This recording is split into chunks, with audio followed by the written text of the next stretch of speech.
আসসালামু আলাইকুম রহমতুল্লাহি ওবারাকাতু।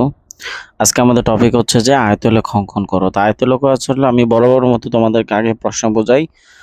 প্রশ্নের মার্ক কত, প্রশ্ন কিভাবে থাকবে, কিভাবে দেখলে তোমরা এই প্রশ্নের উত্তর দিতে পারবে, আমি হচ্ছে সাধারণত তোমাদের আগে বোঝাই। কারণ স্টুডেন্টরা আমাদের উত্তর বুঝে লাভ নাই যদি প্রশ্ন না বুঝে। জন্য প্রশ্ন আগে বোঝাটা হচ্ছে সবচেয়ে গুরুত্বপূর্ণ। তো প্রশ্নটা হচ্ছে, দেখো তোমার হচ্ছে এরকম একটা উদ্দীপক থাকবে, যে দেখছো এটা হচ্ছে আমাদের উদ্দীপক। এই উদ্দীপক থাকবে, উদ্দীপকের আলোকে ধরো আমাদের তিনটা প্রশ্ন থাকবে, যে ক নাম্বার, খ নাম্বার, গ নাম্বার। তা আমাদের সাধারণত এই গ নাম্বারে সাধারণত আয়তলেখ থাকে।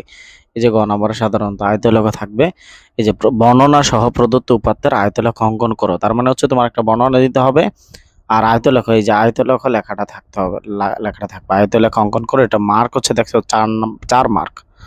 তো আমাদের বরাবরের মতো আয়তলেখ অঙ্কনের জন্য 3টি কলাম লাগে। কয়টা কলাম লাগে? 3টি কলাম লাগে। তুমি 3টে কলামের নাম ভাই যা বলি মুখস্থ করতে মুখস্থ করে হলো, কাজে লাগবে।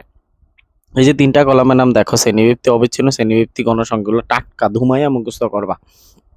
যে আমার জন্য আয়তলেখ দেখলেই আমি বলতে পারি যে আয়তলেখের জন্য আমাদের 3টা কলাম লাগবে: শ্রেণীবৃত্তি, অবিচ্ছিন্ন শ্রেণীবৃত্তি, আর হচ্ছে কি গণসংখ্যা। আর একটা মজার ব্যাপার দেখো, যে শ্রেণীবৃত্তি আর গণসংখ্যাটা, এই দুইটা কিন্তু প্রশ্নে আছে, দেখছো?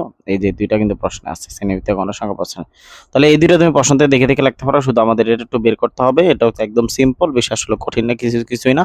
তো আমি গড় করবো কয়টা? 1টা 2টা 3টা 4টা 5টা 6টা 7টা। আমি এখানে কিন্তু 7টা গড় করছি, দেখছো? 7টা গড়।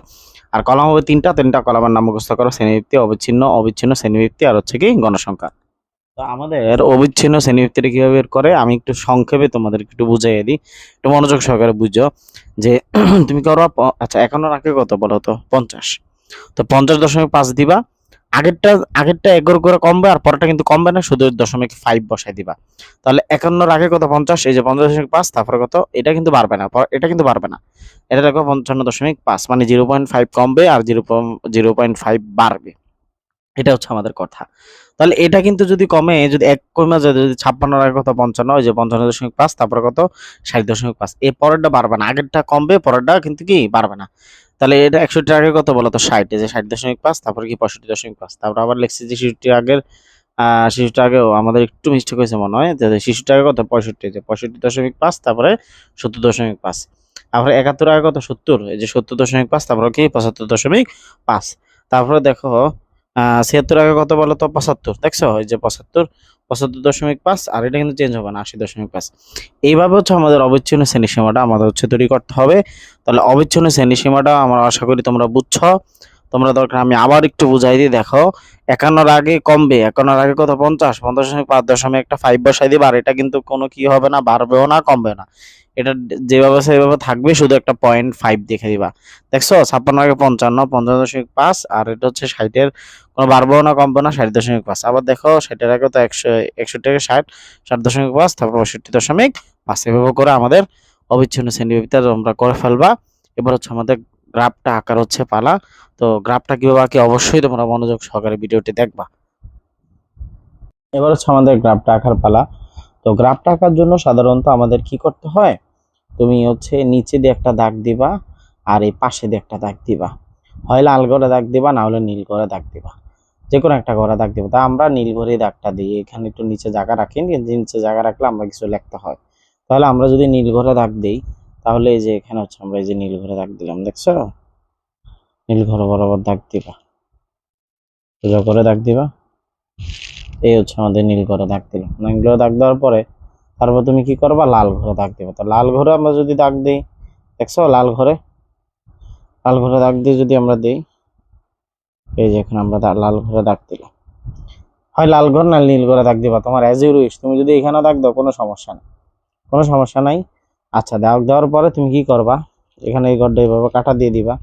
তারপরে এখানে একটা এক্স লিখে দিবা, এখানে লিখবা কি? ওয়াই, আর এখানে লিখবা কি? ওয়াই ও। ঠিক আছে? এই পাশে এক্স, এটা ও, আর এটা কি? ওয়াই। এভাবে হচ্ছে সুন্দর মতো তুমি হচ্ছে প্রাথমিকভাবে হচ্ছে গ্রাফটা আঁকবা। আঁকার পরে এই যে অবিচ্ছিন্ন যে শ্রেণীব্যক্তি দেখা যায়, অবিচ্ছিন্ন শ্রেণীব্যক্তিগুলো হচ্ছে খাতার মধ্যে এই যে গ্রাফের মধ্যে উঠাইবা। তো গ্রাফের মধ্যে কিভাবে উঠাইবা? যেহেতু আমাদের এখানে দশমিক গুলো আছে, এজন্য আমরা দশমিক থাকাতে, এজন্য আমরা খাতাটা একটু গ্রাফ একটু ব্যাকা করে উঠাইতে হবে। আর এটা লিখতে হয় এল সিস্টেম লিখতে হয়। এল সিস্টেম কীভাবে, এই সংখ্যা 50.5, 55.5, 65, 60, 65, 70, 75, তারপরে একেবারে শেষে 80.5 এটা লিখবা। তাহলে আমরা প্রথম করে কথা আছে 50.5, তাহলে গ্রাফটা আমি একটু ব্যাখ্যা করি। তো আর লেখার সিস্টেম হচ্ছে অনেকে জানে না কোন জায়গায় লিখতে হয়। লেখার সিস্টেমটা হচ্ছে নীল ঘরে লাল ঘরে, নীল ঘরে লাল ঘরে, নীল ঘরে লাল ঘরে, এই লাল ঘর বরাবর সোজা লিখতে হয়। তাহলে 50 প্রথমে কি আছে একটু বইলো, হ্যাঁ দেখো তোমরা আমার সাথে প্র্যাকটিস করো। প্রথম আছে কি 50.5, আমরা নীল ঘরে লিখলাম। তারপরে কথা আছে বলো তো 55.5, 55.5 আমরা লিখলাম, কি ঘরে লিখলাম, লাল ঘরে। তারপরে কি আছে বলো তো 60.5, 60.5 আমরা লিখলাম নীল ঘরে। তারপরে লিখলাম 65.5, এই দেখছো লাল ঘর। তারপরে লিখলাম কি 65.5, তারপরে লিখলাম কি 70.5, এটা হচ্ছে আমরা কি ঘরে লিখবো, নীল ঘরে লিখবো 70.5। তারপর কি আছে 75.5, 75.5, এটা হচ্ছে আমরা লিখবো লাল ঘরে। তারপরে কি আছে বলতো 80.5, 80.5, এটা হচ্ছে আমরা লিখবো কি ঘরে, নীল ঘরে। এভাবে করে তুমি কি করবা, সুন্দর মতো শ্রেণীবৃত্তিগুলা উঠাইবা। ঠিক আছে, প্রথম থেকে এভাবে উঠানোর পরে একেবারে শেষে যেটা আছে শেষে লিখে ফেলবা। এটা হচ্ছে আমরা অবিচ্ছিন্ন শ্রেণীবৃত্তি লিখলাম। আশা করি তোমরা সবাই বুঝছো, আর যদি না বুঝো ভিডিওটা আবার আগে টেনে তারপর তোমরা দেখবা। আশা করি তোমরা বুঝছো। এরপর হচ্ছে আমরা পরবর্তী কাজগুলো আমরা করছি। ঠিক আছে, এটা এবার হচ্ছে আমরা শ্রেণীবৃত্তিগুলো লিখে ফেলছি। আচ্ছা, এবার হচ্ছে শ্রেণীবৃত্তি লিখছি। এবার হচ্ছে তুমি এখান থেকে আমি বলি, এখানে হচ্ছে কিছু সংখ্যা লিখতে হবে, মানে সংখ্যা গণনা করার জন্য এখানে তুমি সংখ্যাটা বসাইবা। এই জন্য সংখ্যা গণনা করার জন্য তুমি প্রাথমিকভাবে লিখতে হবে। দেখো এখান থেকে এতটুকু পর্যন্ত ঘর কয়টা, দেখো কোনো 1, 2, 3, 4, 5, এই যে নীল নীল দাগ পর্যন্ত 5টা, আবার এই নীল দাগ পর্যন্ত 5টা, এভাবে করে 5 করে 5টা ছোট ছোট ঘর দেয়। এই ঘরগুলো আমাদের লিখতে হয়। তাহলে তাহলে এখান থেকে ত্রিকোণ ঘর কত 5, তাহলে আমি এখানে লিখলাম 5। আবার এখান থেকে কত 5 হইব, তাহলে কত হইব 10। আবার এখান থেকে যদি 5 বাড়ে তাহলে কত হইব 15, তাহলে এখানে কত হইব, তারপর কত 20, তারপর কত হইব 25। এখন কত পর্যন্ত তুমি যাবা, কত পর্যন্ত যাবা, কত পর্যন্ত যাবার হচ্ছে নিয়মটা হচ্ছে যে আমাদের গণসংখ্যার মধ্যে যেটা সবচেয়ে বড় 20, তাহলে আমাদের 20, 25, 20 বা 25 পর্যন্ত নিলে আমাদের হয়ে যাবে। তাহলে আশা করি এই নিয়মটা বুঝছো। এই নিয়মটা হচ্ছে কি, তুমি হচ্ছে সংখ্যা গণনা করা, মানে তোমার কয়টা ঘর আছে, মানে এখান থেকে একটু আমাদের ঘর 5টা, আবার এখান থেকে 5টা, তাহলে 5 5 10টা হইলো, আবার এখান থেকে কত 5টা, তাহলে কয়টা হইলো 15 হইলো। এই সংখ্যা গণনাগুলো লিখবা। লেখার পরে এবার হচ্ছে আমাদের যে কাজগুলো করতে হবে, আমি গণসংখ্যাগুলো লিখবো। তাহলে আমার 50.5 গণসংখ্যা কত বলো, এই যে 50.5 গণসংখ্যা কত 8, তাই না? তাহলে এই যে 8 কত হইবে, এতটুকু পর্যন্ত কিন্তু 5 5 না, 6, 7, 8, এই 8-এর বরাবর এরকম দশমিক দিবা। তারপর কত আছে 12, 55 এই দেখছো 55 ঘরের কত 12, তাহলে এই যে 55.5-এর 12, তাহলে এতটুকু পর্যন্ত কিন্তু 10। যেহেতু এটা লাল ঘর আছে, লাল ঘর বরাবর, লাল ঘর বরাবর, নীল ঘর বরাবর, কাজ সব কিন্তু লাল ঘর বরাবর, নীল ঘর বরাবর। 55.5-এর গণসংখ্যা কত 12, তাহলে 10, 11, 12। তারপর কত আছে 20, তাই না? তাহলে 20 যেহেতু আছে, তাহলে 60.5-এর, এই যে 60.5-এর গণসংখ্যা কত বলো 20। তাহলে 20 কোন জায়গায় হবে, এই যে 5, 10, 15, 20, এই যে সুন্দর মতো দেওয়া আছে। আমরা আসলে এই গণসংখ্যাটা বসানোর জন্য এগুলা সংখ্যা গণনাগুলা লিখতে হয়, বা এগুলা নিমন কেমন, এগুলো মনে রাখবা। এবার 65.5-এর গণসংখ্যা কত 10, 65.5-এর গণসংখ্যা এই 10, এই 10 বরাবর দিলাম। ঠিক আছে, তারপরে 70.5-এর গণসংখ্যা কত 6, তাহলে 70.5-এর 6, এই যেতটুকু পর্যন্ত 5, তাই না? তাহলে এখানে নিব 6, এই 6 দিলাম। তারপরে এটা গণসংখ্যা কত 4, তাহলে এটা গণসংখ্যা কত 4, তাই না? তাহলে 4 কোন জায়গায় হবে, এই যেখানে 4 হবে, এটা পর্যন্ত 5, এটা আগে হতো 4। এই সংখ্যাগুলো আমরা লিখলাম প্রাথমিক পর্যায়ে। সংখ্যাগুলো লেখার পরে এবার হচ্ছে আমাদের আয়তের লেখাটা কিভাবে আঁকতে হয়। দেখো আয়তের লেখা কি করবা, এই দাগ বরাবর সোজা দিবা, দেওয়ার পরে এটা বরাবর সোজা দিবে, চলে যাবে, এটা বরাবর কি করবা সোজা দিবা, আবার এটা সোজা মিলিয়ে ফেলবা। মিলার পর এটা দাগ, এই দাগ যেটা বিন্দু দিছে এটা বিন্দু বরাবর সোজা দিবা, কেমন? তারপরে এটা আমরা এইভাবে মিলিয়ে ফেলবো, এগুলো স্কেল দিয়ে করবা, কেমন? আমি হাত দিয়ে করে ফেলতেছি।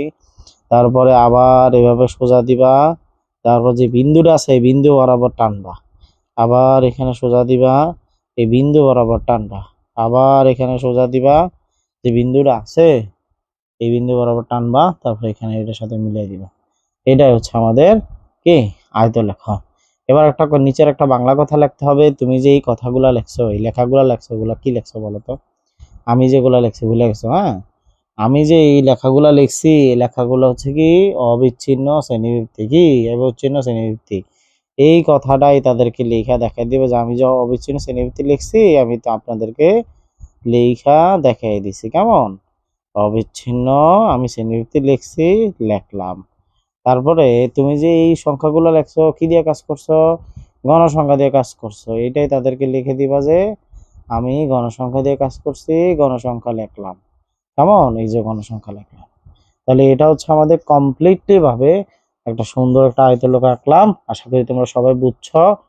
এবার হচ্ছে আমাদের বর্ণনা লেখার পালা। বর্ণনাটা হচ্ছে কি একেবারে সহজ, গ্রাফ দেখে দেখে আমরা বর্ণনাটা লিখবো। কেমন? বর্ণনাটা হচ্ছে আমি আগেই আছি তো তোমাদেরকে আর কি ভিডিওটার জন্য বড় না হয় এই জন্য বর্ণনাটা লিখে ফেলছি। আমি একটু জাস্ট বুঝাই দিই। তোমরা কি করবো? প্রথমে লিখবো মনে করি এক্স ও ওয়াই অক্ষের কেন্দ্রের মান 0। এই লাইনটা মুখস্থ। এই লাইনটা মুখস্থ। এই তিনটা লাইন, এই একটা লাইন তিনোটা গ্রাফের প্রথম দিয়ে হবে। কেমন?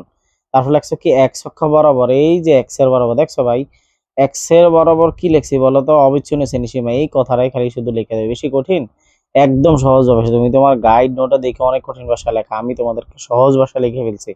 সহজ ভাষা লিখে দিছি। এক্স অক্ষ বরাবর কি লেখছো বলো তো? অবিচ্ছিন্ন শ্রেণীসীমা। এই কথাটাই তুমি তাদেরকে লেখছো। ওয়াই অক্ষ বরাবর গণসংখ্যা, এই যে ওয়াই অক্ষ বরাবর গণসংখ্যা লেখছো না, এই কথাটাই তুমি কি করছো? এখানে লেখছো। তারপর এক্স অক্ষ বরাবর 5 ঘর, এখান থেকে এই যে ছোট ছোট যে ঘর গেছে কয়টা দেখো, এই ছোট ছোট ঘর 1 2 3 4 5, এই পাঁচটা গেছে না? আর এখানে দেখতে আমরা পারতেছি প্রত্যেকবার 5 5 করে বাড়ছে। এই দেখো 50 55 60 65 70 75 80। তাহলে আমরা লিখলাম যে এক্স অক্ষ বরাবর 5 ঘর সমান সমান 5 একক। আর ওয়াই অক্ষ বরাবর, এই যে ওয়াই অক্ষ বরাবর দেখছো, ওয়াই অক্ষ বরাবর প্রত্যেক 5 বার করে 5 বার করে বৃদ্ধি পাচ্ছে না? 5 10 15। তাহলে এটাও আমরা লিখতে পারি কি 5 ঘর ওয়াই অক্ষ বরাবর 5 ঘর সমান সমান 5 একক ধরে, 5 ঘর সমান 5 একক ধরে সব কাগজে আয়ত। এই লেখাটা সবসময় ঠিক থাকবো। শুধু এখানে তোমার চেঞ্জ হইতে পারে কি, যদি তোমাদের 10 করে বৃদ্ধি পায় তাহলে এখানে লিখবা 10 একক। আর যদি এখানে 5 করে বৃদ্ধি পায়, 5 5 করে বাড়ে, তাহলে লিখবা কি 5 একক। আশা করি তোমরা এই আয়ত লেখা কমপ্লিট ভাবে বুঝতে পারছো। তোমরা যদি বুঝো তোমাদের আশেপাশের বন্ধু অথবা ক্লাসমেট সবাইকে শেয়ার করে দিবা, যেন তুমি যেমন সহজভাবে বুঝছো তোমার বন্ধু অথবা ক্লাসমেটও যেন সহজভাবে বুঝতে পারে। ঠিক আছে? এইটাই আমার আশা কামনা। তোমরা যেন সবাই পারো, সবাই যেন পরীক্ষাটা সুন্দর মতো গ্রাফগুলো আঁকতে পারো। আসসালামু আলাইকুম ওয়া রাহমাতুল্লাহি ওয়া বারাকাতুহু।